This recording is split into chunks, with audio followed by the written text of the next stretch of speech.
Hello बच्चों, आज हम फ़िराक गोरखपुरी की रुबाइयाँ पे बात करेंगे।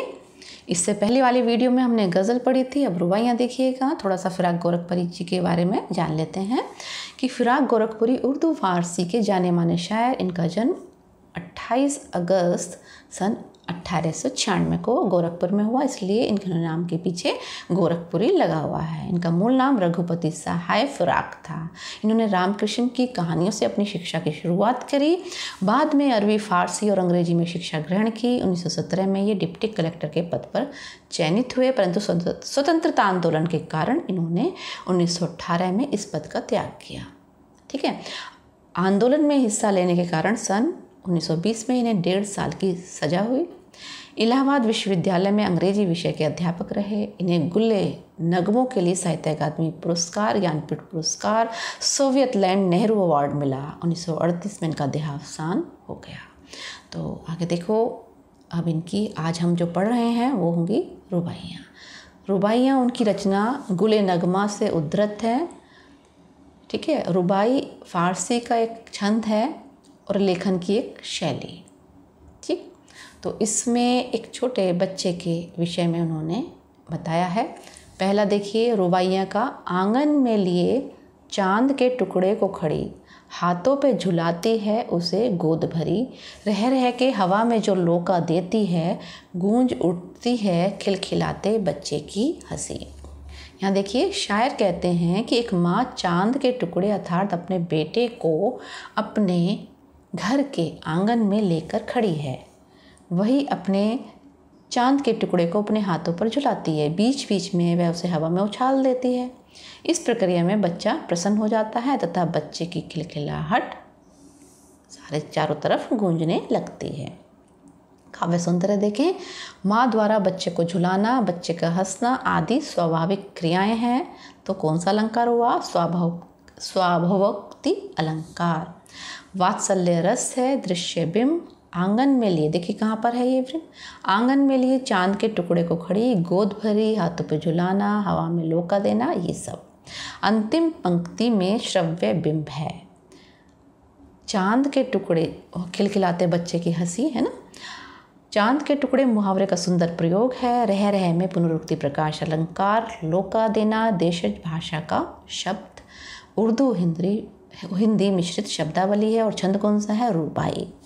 आगे देखिए, दूसरा देखिए, नहला के छलके निर्मल जल से, उलझे हुए गेसुओं में कंघी करके, किस प्यार से देखता है बच्चा मुँह को करके, जब घुटनियों में लेके है पिन्हाती कपड़े। अब एक माँ है यहाँ पर, उसने अपने बच्चे को साफ पानी से नहलाया है। उसके उलझे हुए बालों में जो पानी छलक रहा है उसको वो अपने हाथों से उसकी कंघी कर देती है। और अपने, क्योंकि छोटा बच्चा है तो वो ठीक से संभल नहीं पाता, तो माँ क्या करती है, उसको घुटनों में दबा करके कपड़े पहना रही है और बच्चा प्यार से माँ को देख रहा है। तो यहाँ पर माँ के स्नेह का स्वाभाविक वर्णन है। अतः कौन सा अलंकार हुआ? स्वाभोक्ति। वात्सल्य रस की सहज अभिव्यक्ति है। छलके में पुनरुक्ति प्रकाश और कंघी करके में अनुप्रास अलंकार।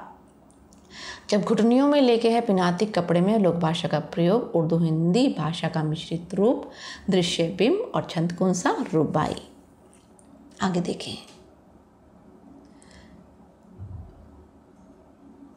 देखिए, दिवाली की शाम घर पुते और सजे, चीनी के खिलौने जगमगाते लावे, वो रूपवती मुखड़े पे एक नर्म दमक, बच्चे के घरौंदे में जलाती है दिए।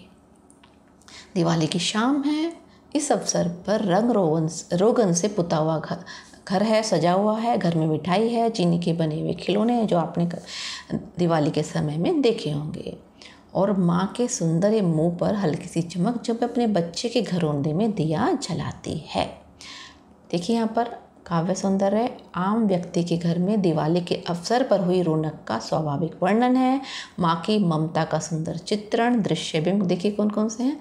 रंग रोगन से पुते और सजे घर, चीनी के खिलौने जगमगाते, रूपवती मुखड़े पे एक नर्म दमक, घरौंदे में जलाती है दिए। ये सब रूपवती, मुखड़ा व नर्म दमक विलक्षण प्रयोग है। रुबाई छंद, उर्दू फारसी भाषा का प्रयोग। आगे देखें, आंगन में ठुनक रहा है जिद्दी आया है, बालक तो है चांद पे ललचाया है। दर्पण उसे देख के कह रही है माँ देख आईने में चांद उतर आया है। यहाँ पे क्या कह रहे हैं, बच्चा छोटा सा है, आंगन में मचल रहा है, जिद कर रहा है।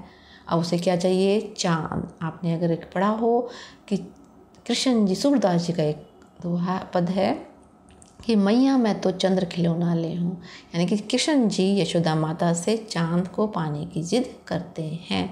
तो यशोदा माता क्या करती हैं, उनको पानी में चांद को दिखा देती हैं। यहाँ पर क्या कर रही है माँ, उसको आईने में दिखा रही है बाप बेटे को, चांद को, कि देख बेटा दर्पण में ये रहा चांद, और बच्चा उसकी खुश हो जाता है, यानी कि माँ उसके बच्चे की जिद पूरी कर देती है। यहाँ देखिए, बच्चे की जिद तथा माँ द्वारा उसके समाधान का स्वाभाविक वर्णन। अतः कौन सा अलंकार हुआ, स्वाभवोक्ति अलंकार, स्वभाव प्लस उक्ति, यानी कि स्वाभवोक्ति अलंकार। जिदियाया और हई शब्द का प्रयोग विशेष है, इसमें कोमलता में वृद्धि हुई है, वात्सल्य रस है, चित्रात्मक शैली, उर्दू हिंदी मिश्रित भाषा, आईने में चांद उतराया, सुंदर कल्पना है। ठुनक शब्द से बच्चे के माल मनोविज्ञान का सहज वर्णन। आगे देखिए, रक्षाबंधन की सुबह रस की पुतली छाई है घटा गगन की, हल्की हल्की बिजली की तरह चमक रहे हैं लच्छे, भाई के है बांधती चमकती राखी। देखिए, रक्षाबंधन की सुबह है, आनंद में मिठास का वातावरण है। यह दिन मीठे बंधन का दिन है, सावन का महीना है, आकाश में काले काले बादल, हल्की घटा छाई हुई है, इन बादलों में बिजली चमक रही है। इस तरह राखी के लच्छे भी बिजली की तरह चारों तरफ चमक रहे हैं, और बहन अपने भाई की कलाई में चमकीली राखी बांधती है।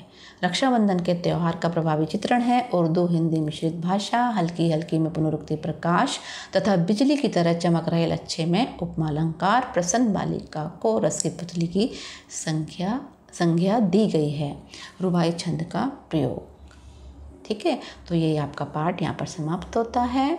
फिर अगले वीडियो में हम आपसे मिलेंगे। आप मेरे इस चैनल को लाइक कीजिए, सब्सक्राइब कीजिए, ताकि ये अधिक से अधिक बच्चों तक पहुंच सके। आप सभी का